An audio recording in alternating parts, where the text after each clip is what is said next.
Mr Mayor, is that has been taken as us acquiescing to the support for oil drilling off the West Coast, and I personally take exception to that. A question? If I could comment, I don't. First of all, the state of the industry right now and the price of oil is such that even if these areas are offered up, I would like to think there won't be any serious investigation happening.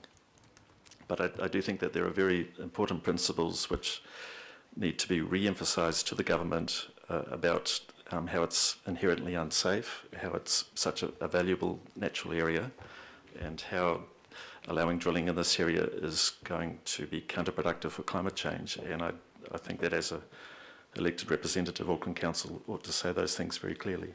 Thank you, Greg.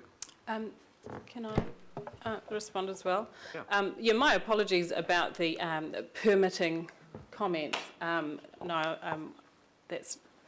I'm aware that we don't actually permit the exploration permits. We don't grant those ourselves, but we do have a certain amount of control over our coastal marine area. So we do have an opportunity to take a position, and in the past, I forget which committee it has been, but we had an opportunity to prohibit exploration in our harbour, for example, and we did not. If we permit exploration in our harbour, the obvious follow-on from that is the drilling and the associated catastrophes, let alone the risks associated with exploration anyway. But but I also want to say, and I was going to say this at the beginning, we actually strongly support the positions on environmental protection taken by Auckland Council in the submission, and predominantly it's supporting the position that we're taking against exploration in our coastal marine area, but also really strongly advocating for a little bit for the council itself to advocate to council on protections that go well beyond that because of the uncertainties. Thank you, Mr Mayor. I think I appreciate the clear answer. We just need to make it clear that there is no council committee that has ever had the ability to ban drilling, and that is entirely in the hands of the government, and we tried to call on that to be the decision of this council, but that vote was lost. Okay, right. Councillor Mike. Thank you. Councillor George. Thank you very much for that very compelling presentation. In the past, as you would be aware, the government has sought the views of this council and others in regard to this matter. In the past, you may recall there have been quite strong debates within this governing body, and in the end submissions were produced which said yes, we agree with the concept and the process. However, we have strong concerns. Maui dolphin was one of them, environmental concerns, and the government ignored them. Now, would our concerns be more effectively conveyed if we said to the government, we have strong views on the possible impacts, environmental impacts, which could be of disastrous consequences, and that is why we say no? Would that be a stronger statement? I believe so. Thank you. Very good. Question asked and answered. Councillor George. So, just following on from the Deputy Mayor, Greg, there's been a lot of a lot of feedback or submissions saying that we don't have enough commitment, as far financial commitment into this area as far as the response is concerned. But I understand on feedback I've had from the officers of council that there is to be a review which will be publicly notified next year of the minimum amount of financial security required by offshore installations in relation to emergency response. So don't you think that it would be important that this council maintains a strong dialogue with central government so that we can be part of that review, and that we will be looked upon as a credible inputter into that activity by central government, because they've said they'll do it next year.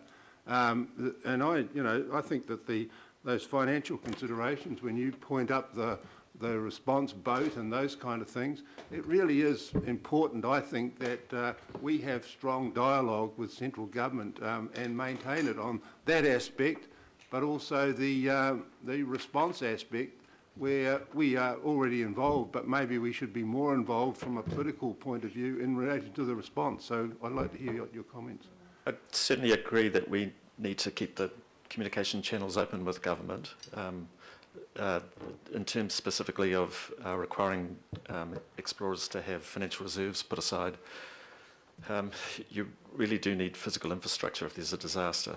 And right now it seems to me that the physical infrastructure is just totally inappropriate. And having an oil company have some money tucked aside in a bank somewhere is not going to stop environmental disasters from happening. And as part of our discussion with the government, I think it is appropriate for us to say that this is a beautiful, pristine area, and we don't think it's right for you to allow drilling in it.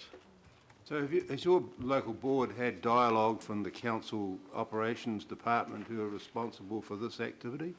No, we haven't. So do you think that would be helpful? Yes, we'd be happy for it to happen. Good. Can I? Sorry, just a brief response. Yeah, I think as much dialogue that we can have with government would be great. I have been in conversation with one of the coastal specialists who I believe is working on the new code of compliance or code of practice for seismic surveying. So that sounds to me to be a really positive step, and I believe that there is some progress happening there. But we are really talking about what the current situation is, and to me it is not a good swap for having a really staunch position against it. So it's not an either or, to me it's a both. Thanks. Very good. Right. Any other questions? No. Thank you. Greg and Saffron, thank you very much. Yes, ma'am. Right. The last comment this morning will be from Sharon, from the fifth most attractive tourist destination in the world, Independent Republic of Waiheke. Sharon, you promised me it wouldn't be too long. Yeah, point of order, Mr. Chairman. I have given her a right, and Councillor, she has given me an undertaking. It was a late request, and I accept it. But in the spirit of collegiality between ourselves and the local boards, I agreed to it.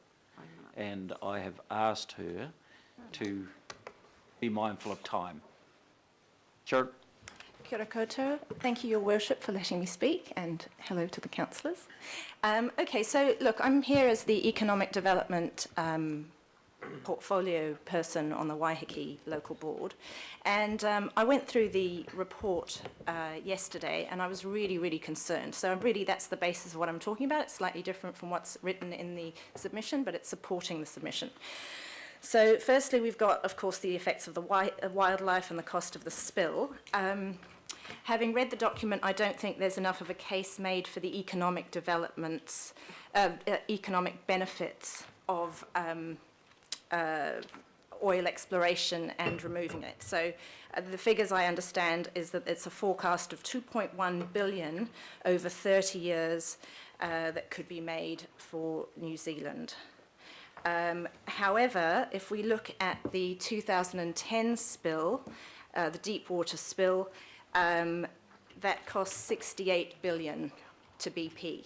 So we're saying that this would be a benefit of 60 billion in New Zealand dollars over 30 years, but the effects of this one spill was 68 billion US dollars. So from that point of view, it doesn't add up.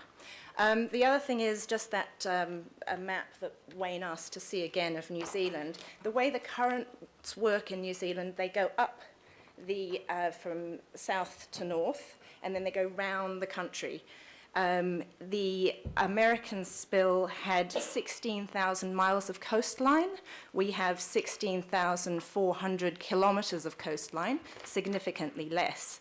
So in the case of an oil spill, the oil would probably get everywhere. The cost of the Rena spill in New Zealand, which was 230 tonnes of oil, cost the government, the Treasury, 36.8 million, and untold volunteer hours to clean up, 36.8 million. At that, if we anticipate the Gulf of Mexico spill here, that would have cost the New Zealand taxpayer $148 billion dollars to affect the same level of cleanup.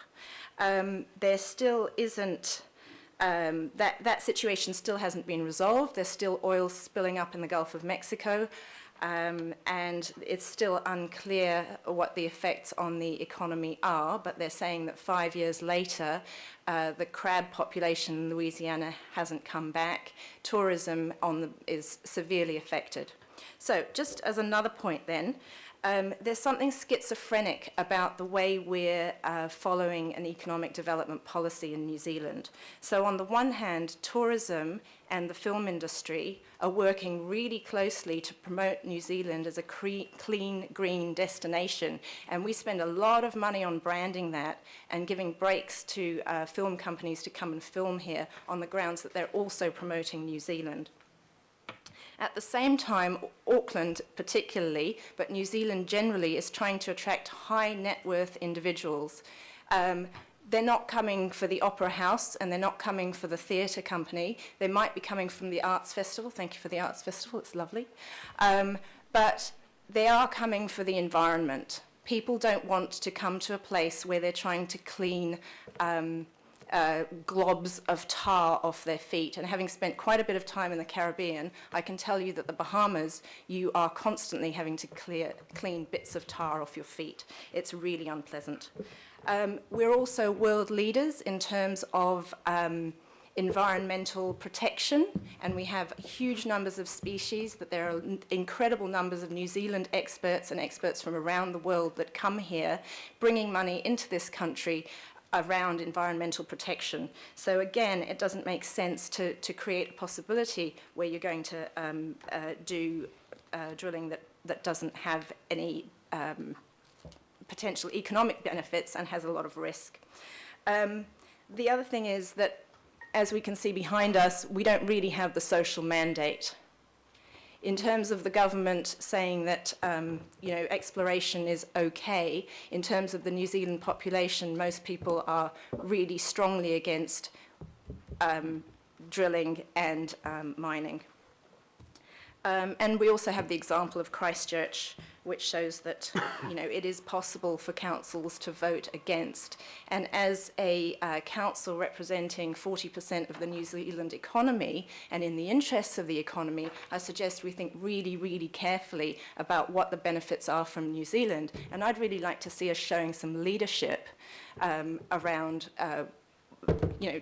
suggesting to the government what they do. I totally get the point that we can't prevail on them to do anything and insist they do it, and we don't have control over the permits, but I think we can make a bloody good case that they shouldn't be drilling.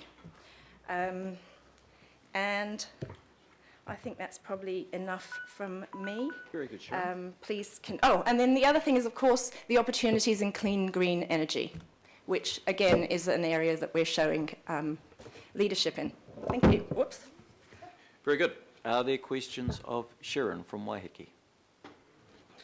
Don't hold it against me. No, hardly. We love Waiheke. Sharon, thank you for coming over and representing the board to us. Thank you very much.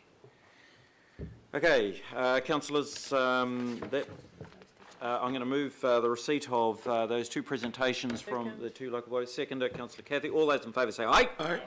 Passed. Thank you, team.